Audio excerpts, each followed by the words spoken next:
philosophy, to other cultures, to history? What are you alluding to here?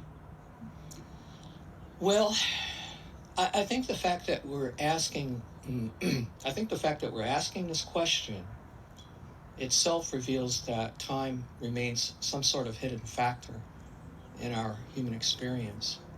And that's because we do feel this sense of impending finitude. We do feel a lot of dissatisfaction with regard to our own experience of time. And we haven't really taken time seriously, so what can we do? And I think one of the problems is, yeah, we could certainly look to science. We could look to quantum physics or cognitive psychology, neuroscience, philosophy. It could be Western, continental philosophy, Asian traditions.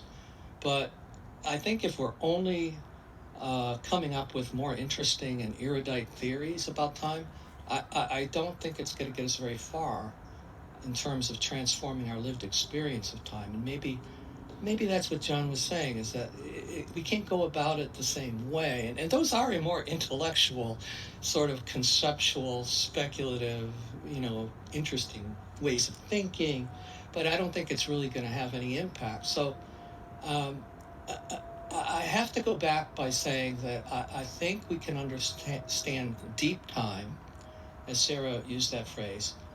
I don't think time can be separated from the understanding of the operations of our own minds, our own perception. The problem is that we've learned to see time as an external force.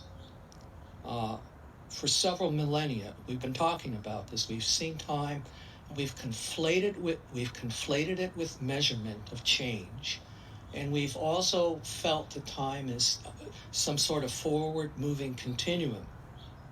I think this is what this has done, this sort of stance.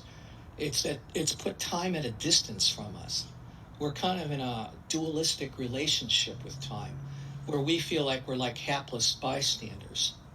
So I am a Buddhist, and so I do look to Buddhism, but not in an intellectual way. I mean, one of my heroes is Dogen, who was an eminent 13th century Japanese Zen master, and he was very aware of these dualistic views of time. And his understanding of time kind of came out of his lifelong practice of Zazen meditation. He wrote a poetic essay on time, and it's called Uji. It's often translated as being time. But what Dogen is saying is that time is the nature of our existence. And he makes some statements like time is existence and existence is time, and that we must see all things as time. In a way, it's not separate or apart from our consciousness. But for the West and for science, materialism, scientific materialism, Newtonian physics, we've seen time as measurement. But Dogen is saying, no, time is us. There are no things in time that are subject to change and impermanence, but everything is time. So the present moment, the way we normally think of it, is in relative time, kind of spatially located in this horizontal flow. But he's not talking about that kind of present moment. He's talking about a dynamic present, a sense of timelessness, or an experience of a trans-temporal present that's not subject to that linear causal structure. So I think there may be some possibilities. I've also studied with Charthang Tuku, who is a Tibetan Lama who wrote a series of visionary books on time, Time, Space, and Knowledge, A New Vision of Reality, and a more recent book called Revelations of Mind, that are based on more of a deep personal inquiry, direct experience for expanding our consciousness so we can know time in new ways, and asking fundamental questions about the linear flow of time and the momentum of time. But it's difficult to do, because if we try to do that, it's almost like we're in a turbulent ocean and the waves are kind of choppy, and it's very hard to get a perspective.